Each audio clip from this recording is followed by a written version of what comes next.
Okay, the reading for this week is the next part in our series on classical and medieval and early modern Japanese civilization.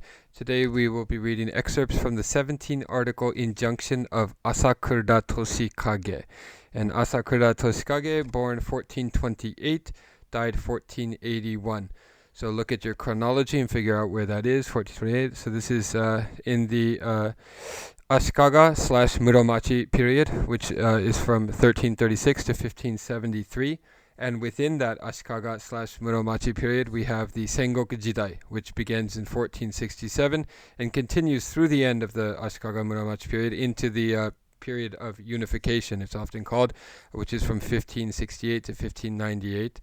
So the Sengoku Jidai, or the Warring States period, begins within the Ashikaga in 1467 and continues through the unification period all the way into the Edo period, the beginning of the Edo period, and ends in 1615. So this takes place, this author of this essay lived during the first part of the Sengoku period, namely 1467 to 1615.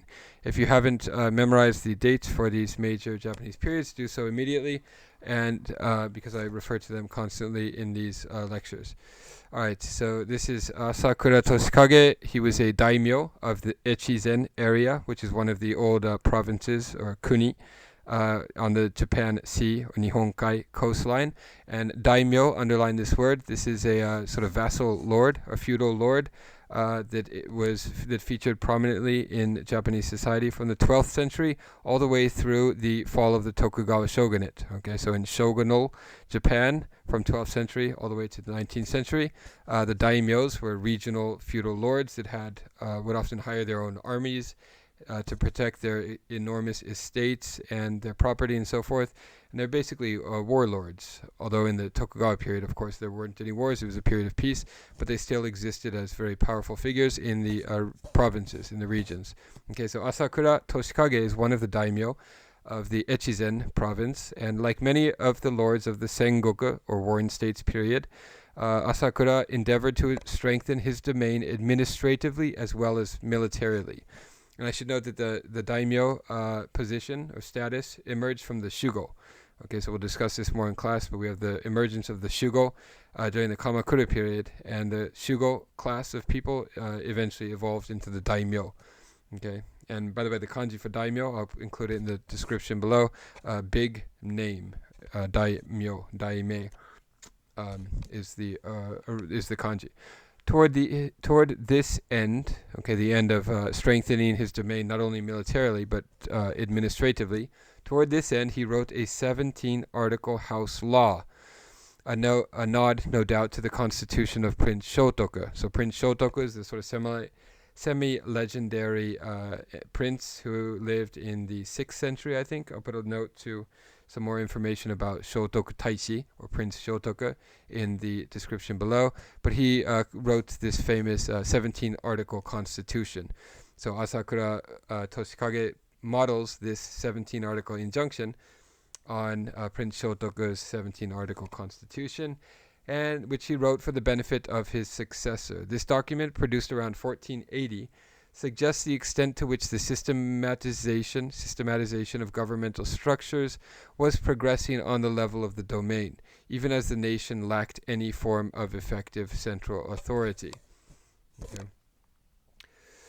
So so this is a period in which the central authority starts to break down, and we have each regional feudal lord strengthen and eventually fight with one another until we have the final unification under Tokugawa in the late 16th century, early 17th century. Okay, and here are the excerpts from the 17-article injunction of Asakura Toshikage. And before I read the excerpts, it includes not all 17 articles, but about half of them here. Before I read them, let me read the 4 questions on the study guide. Question number 1.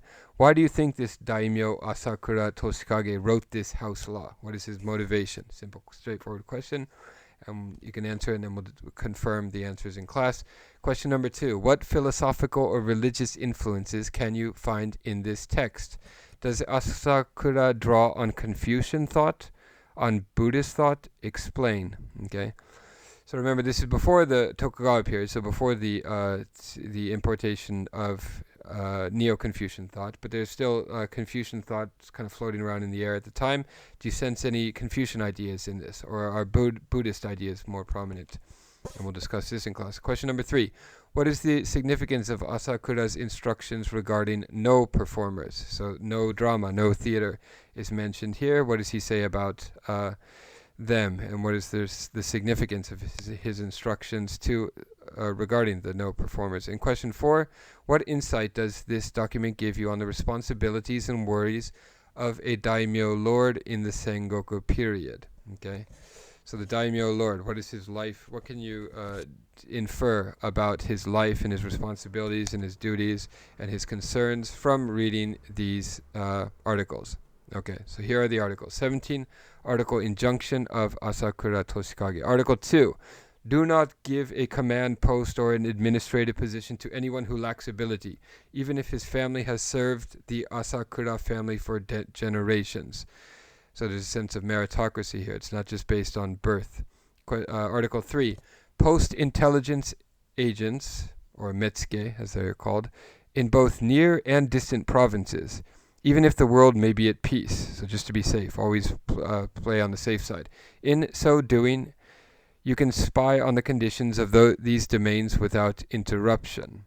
Okay, so the neighboring domain might be a rival, potential rival or enemy, so you should spy on them when you can. Article number 4. Do not excessively covet swords and daggers made by famous masters. Even if you can own a sword or dagger worth 10,000 pieces, or hiki, equivalent of 10 mon, it can be overcome by 100 spears, each worth 100 pieces. So don't be extravagant in your aesthetic tastes regarding swords and weapons and so forth. Function is everything, is what he's saying here. Therefore, use the 10,000 pieces to procure 100 spears and arm 100 men with them. So be frugal, save your money. You can, in this manner, defend yourself in time of war.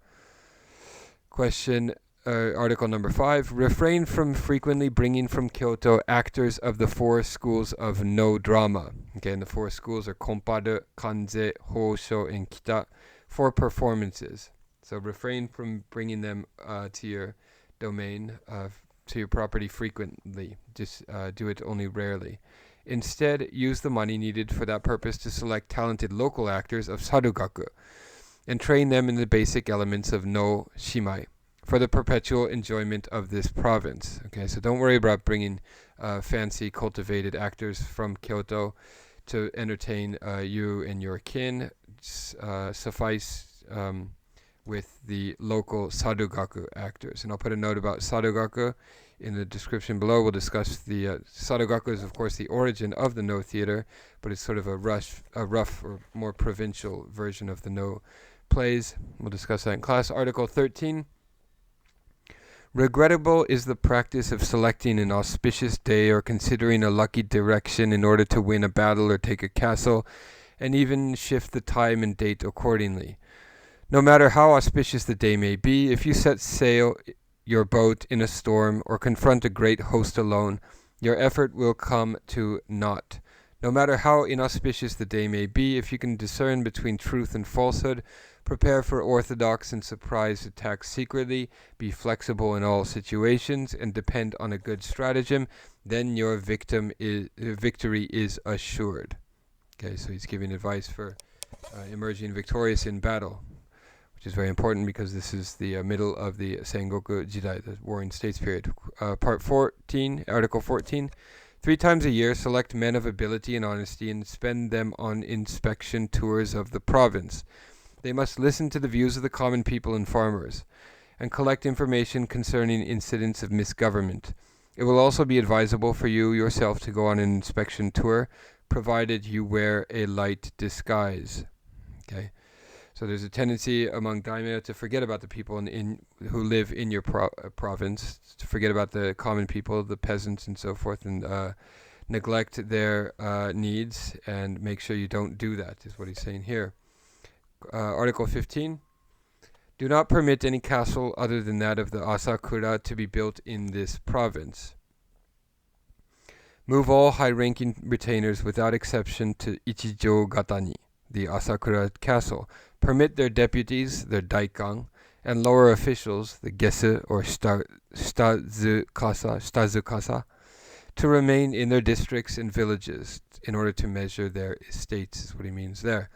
And Article 17, when a suit is brought to you for direct decision, do not bend an iota between reason and unreason.